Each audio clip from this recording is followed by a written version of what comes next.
Hello, everybody. My name is Tony Booth, and I've organised this event with Julie Wired, Anna Zeffert, and Alex Zeffert. It's great to see so many of you here, ready for action. Last November, we invited Julian Allwood to speak about the Absolute Zero project, which sets out changes to meet zero carbon in the UK by 2050, as legally required by the 2008 Climate Change Act. That date of 2050 is late for XR, but we found the details of the task set out in the Absolute Zero report as very valuable in focusing on the scale of the task and the issues to be addressed. This evening, we'll talk about some of those issues and then consider in groups how we might engage in non-violent direct action to address them. The Absolute Zero project saw school climate strikes and Extinction Rebellion actions as having been extremely effective in raising public concern about climate and biodiversity breakdown, but less successful in pushing for solutions. For many in Extinction Rebellion, that was never the task. The deliberations of citizens' assemblies were meant to chart the way forward. Others, however, argue that greater progress will be made by matching our actions to clear messages about what needs to be done. The report says we need to reduce energy use by 40%.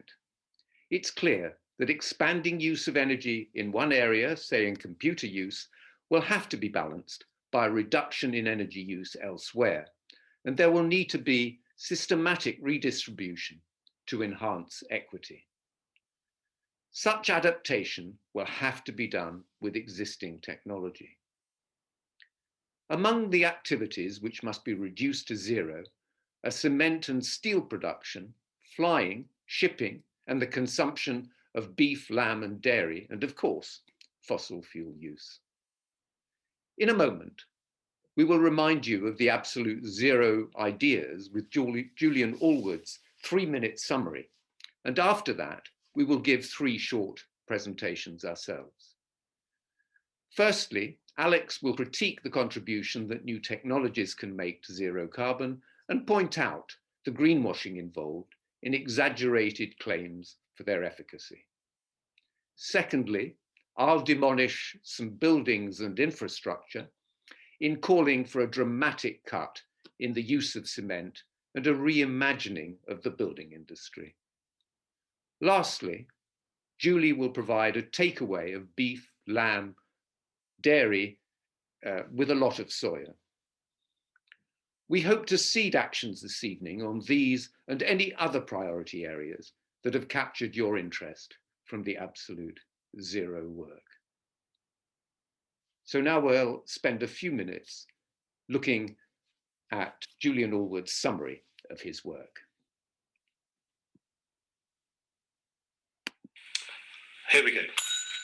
Climate change is real. There's no doubts left in the science at the moment. The only question is the uncertainty of when some of the feedbacks will kick in, when the methane at the North Pole will melt, whether we'll lose the Amazon. And the consequences of it are bad.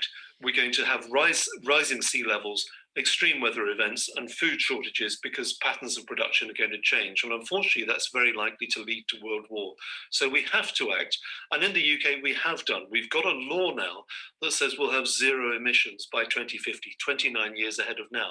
And just 2 weeks ago, China announced that it was going to have a target to have zero in 2060. So that's great. The question is, how are we going to deliver it?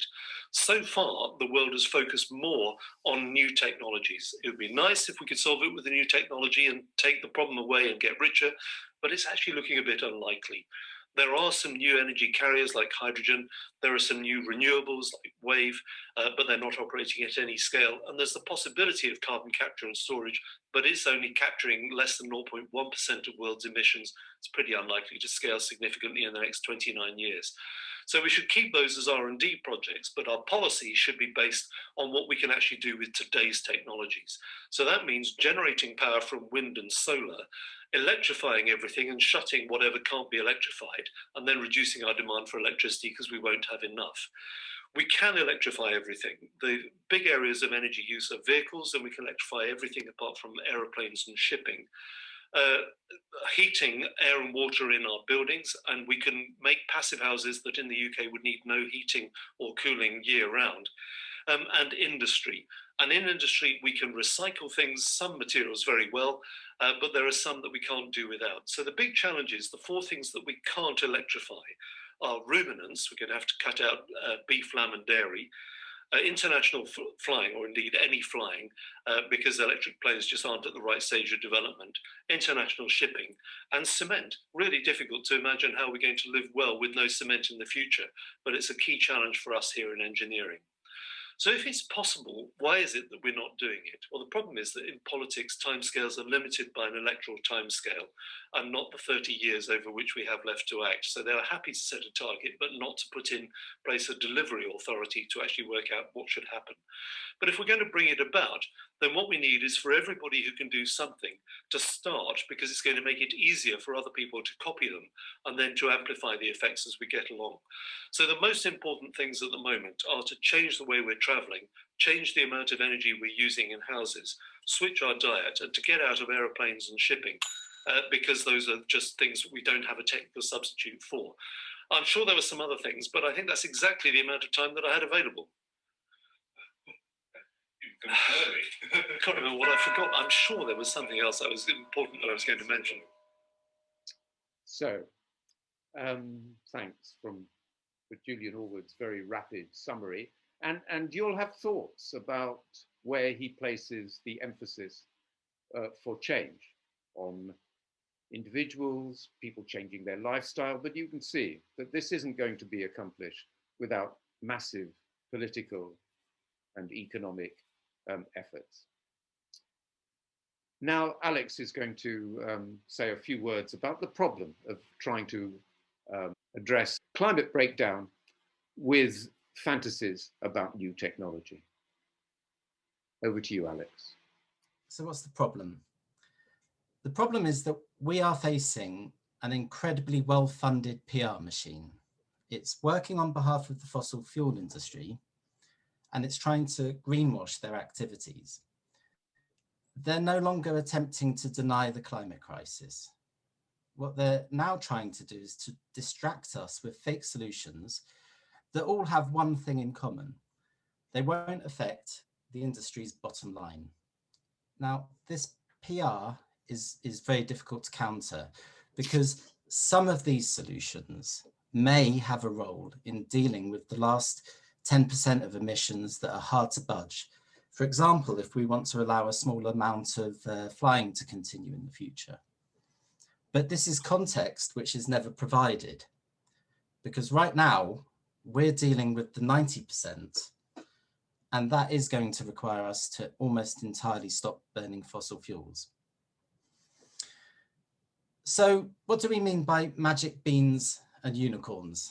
I'm going to list four big ones: tree planting, carbon capture and storage, direct air capture, and hydrogen fuel cells.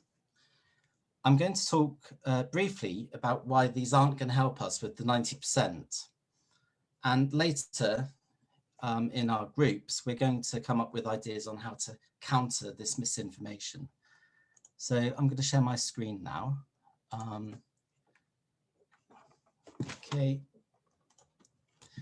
Okay, so tree planting. A small part of the anthropogenic CO2 in our atmosphere is there as a result of the forests that we've cut down and set fire to. The vast majority is as a result of fossil fuels that we've dug up and set fire to.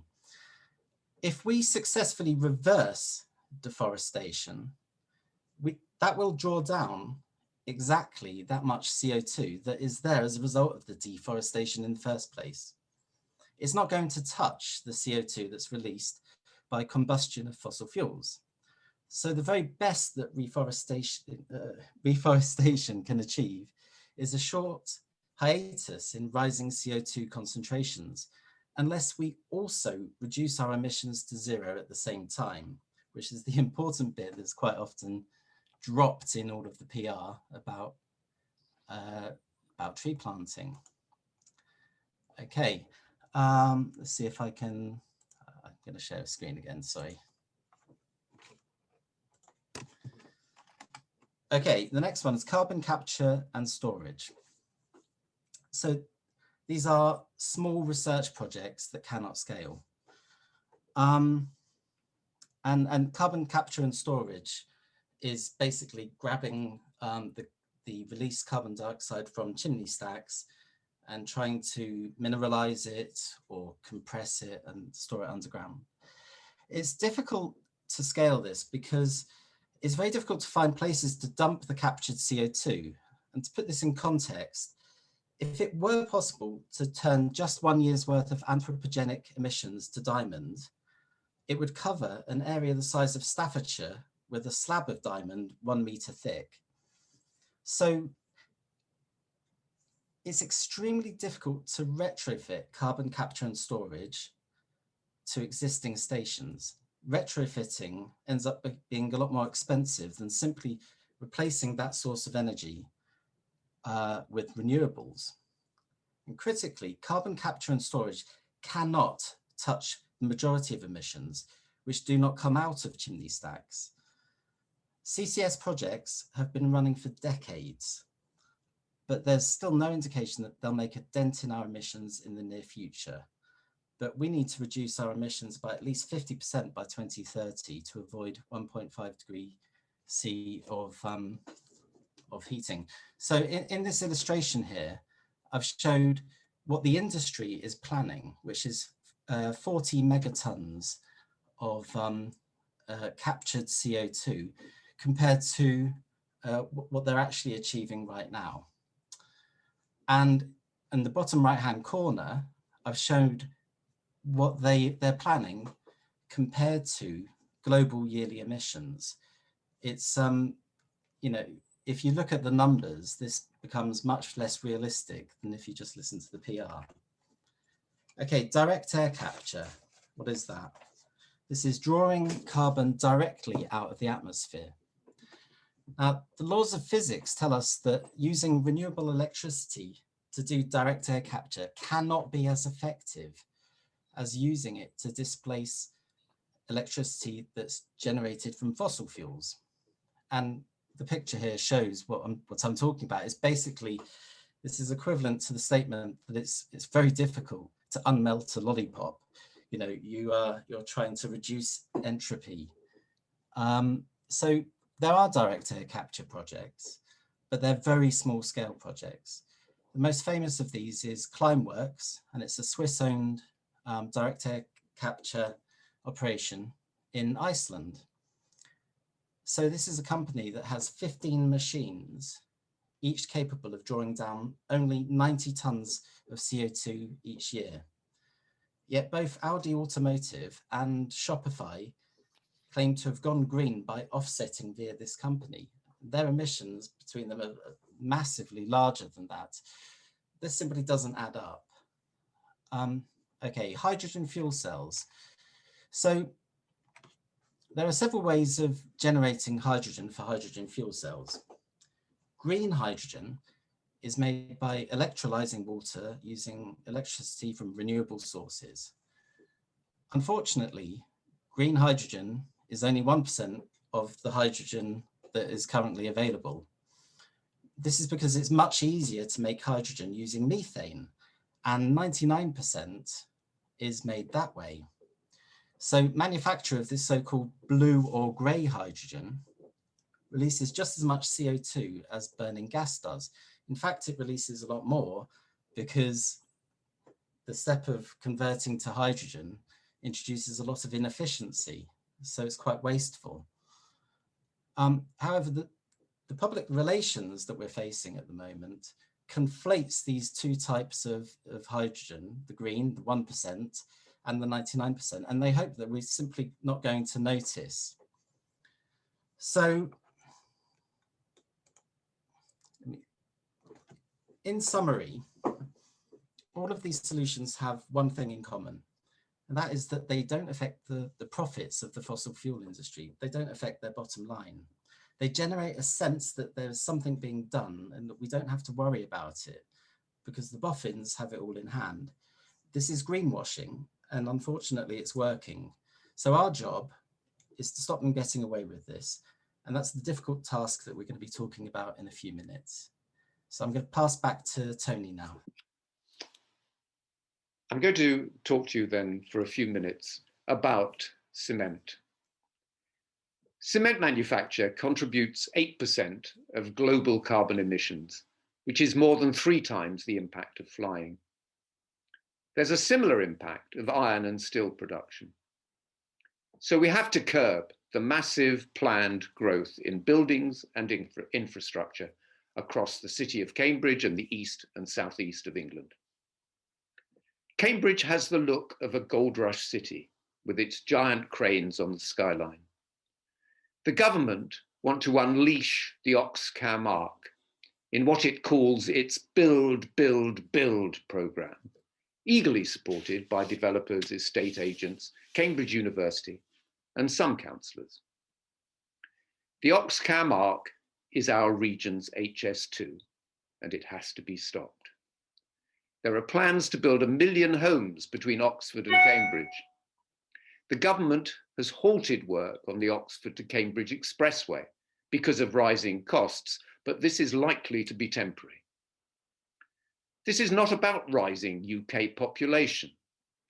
There's a 16% predicted increase in UK households by 2050, yet Oxford is planned to double in size with an 81% increase in Cambridge. Increasing housing and jobs in the southeast means empty houses and loss of jobs elsewhere.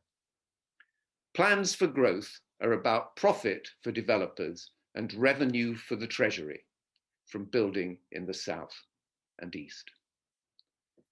Nor is it about providing homes for residents.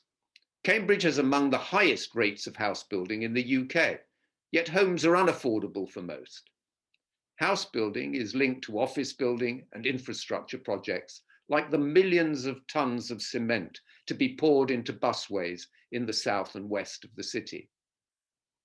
And the vanity project of Mayor Palmer of the Cambridge Peterborough Combined Authority, the Cambridge Metro. And with building comes increased traffic, congestion, and pollution. Commitment to high emissions growth is climate change denial. The planned building will outstrip the supply of water and condemn the precious chalk streams of the Cam and its tributaries to further deterioration.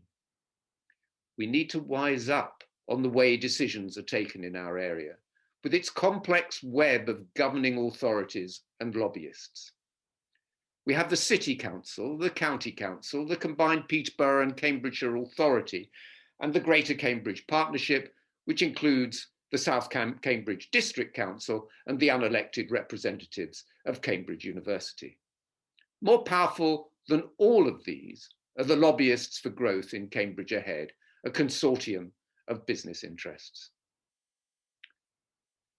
The report released in March from the Climate Commission for the Cambridgeshire and Peterborough Combined Authority says we only have 6 years before the region will have spent its share of carbon emissions agreed with government to reach zero carbon by 2050. Planned growth will lock in this overspend, yet the report avoids mentioning it and saying that it has to be drastically cut. It says 500,000 cars in the region will need to be electrified, as if business can continue as usual. We need to cut back car use and use existing roads for public transport. Buildings should only go ahead when existing buildings cannot be refurbished, and they should be built with a plan for the reuse of the materials that go into their construction. There are inspiring examples of the way architects are redesigning for a zero carbon future, but these are not influencing policy in our area. A movement away from damaging plans for growth will not happen unless it is interrupted. I believe this is a fine role for Extinction Rebellion and other supporters of direct action. Those pushing this level of destructive development must be asked to confront their denial. I think we need to pick one development at a time and interrupt it repeatedly. We need to force the planners, policymakers, lobbyists, and greenwashers to dance to a different tune. I choose Joni Mitchell's "We Are Stardust." We are golden, and we've got to get ourselves back to the garden. Thank you. Take it away, Julie. Hello everyone, I'm going to be talking about why eating beef, lamb and dairy is a problem and why stopping it could be the solution to more than greenhouse gas emissions. If the recommendations of the Absolute Zero report are to be realised, those who produce, process, sell and eat lamb, beef and dairy will have to reduce rapidly to half the current levels by 2029. That's just 8 years away. Then stop altogether by 2039. This is nothing less than a food revolution. I'm going to start with a couple of statistics. 60% of the world's mammals by biomass are livestock. 36% are humans, and just 4% are wild animals. Whenever I hear this statistic, I'm always shocked. Does it have to be this way? Can we imagine a different future, one with real space for nature? I'd like to talk to you about 3 key interrelated aspects of the challenge we face. These are inefficiency, soya, and ruminants. Eating meat and dairy is an extraordinarily inefficient way for humans to obtain enough food to nourish us and to keep us healthy. For example, globally, 80% of all farmland is used for livestock, which produce just 18% of our food calories. That's a lot of land that could be freed up for rewilding, reforestation, or more plant-based food. Cows and sheep eat several times more calories a day in human edible food than they contribute to the human food chain, meaning the average farm animal converts just 10% of the calories it eats into meat and dairy. In fact, the food eaten by farm animals every day could provide more than 3/4 of the calorific needs of the entire human population. Soya farming is a leading contributor to deforestation in South America, where rainforests are burnt and destroyed to make way for demand for soybeans. In Brazil, destruction of rainforests for soy production accounts for 29% of the country's greenhouse gas emissions. And if, like me, you've ever eaten tofu in a restaurant, sooner or later someone is likely to query the origin and ethics of your meal. But the truth is that 70% of the world's soybean crop is fed to livestock, especially to beef and dairy, and actually to chickens. Soya eaten by humans is not the problem. It makes up a tiny 6% of the crop. The rest is made into soybean oil.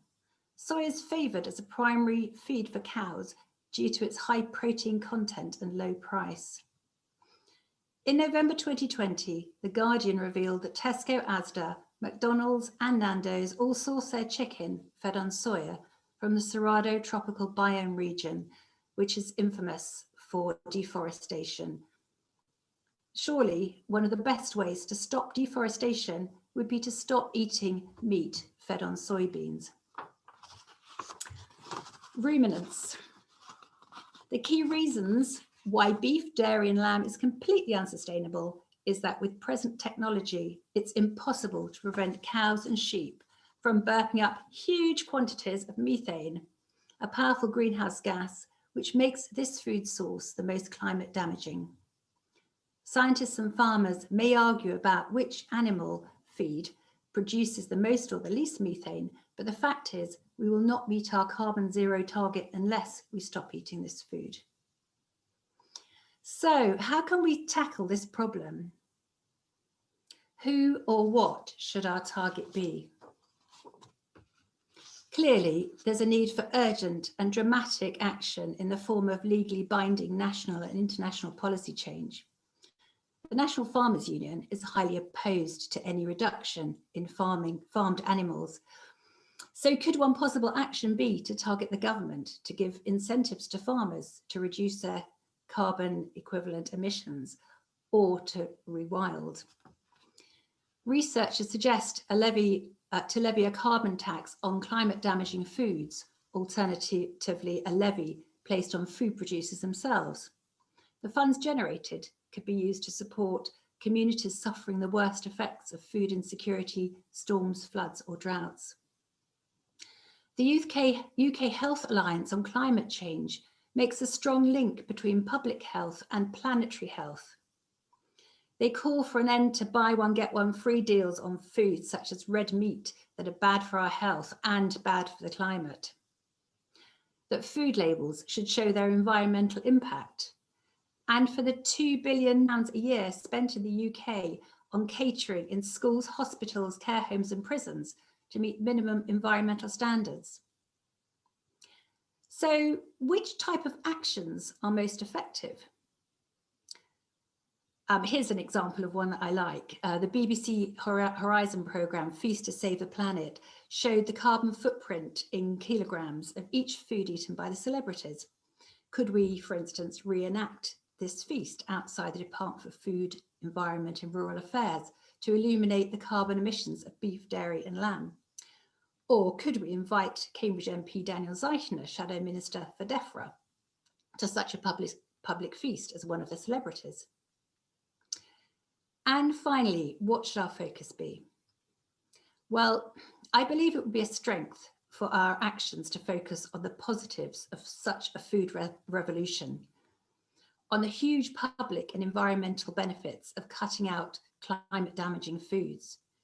If we rise to this challenge, might future generations expect to experience a more stable planet that can support an abundance of life, with more natural spaces, a better quality of life and greater personal health? Thank you for listening. And over to Tony. Julie actually passed back to me a few days ago. In the meeting itself, we went into breakout rooms where people discussed their ideas for action, and then brought those ideas to share with others in a plenary session. Nope. Well, great talks. So thank you, everyone, and have a lovely evening and see you all soon.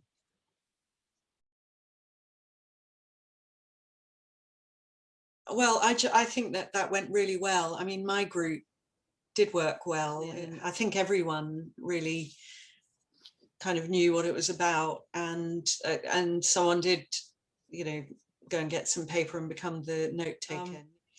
We came up with a lot of, like, too many ideas, but I think from my group, by far the largest interest was in building works. People were really fired up about interrupt, and keep explaining to the public why you're interrupting, you know, choosing a project and doing that.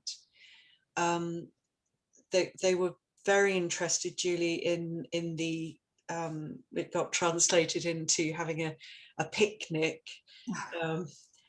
and I also love that idea, you know, literally translating, you know, 28 kilograms of carbon, and this is how much it weighs per steak that you get from America. So that I think people really latched onto. In terms of greenwashing, I think it is more abstract, and I really liked the boiling down that Roland said about complex ideas and then having a 2-minute talk. But people really got it about the greenwashing, and they really liked the idea of lobbying for a carbon tax, so that it makes it bite, you know, it's policy change. And also that the ideas need to be got out there.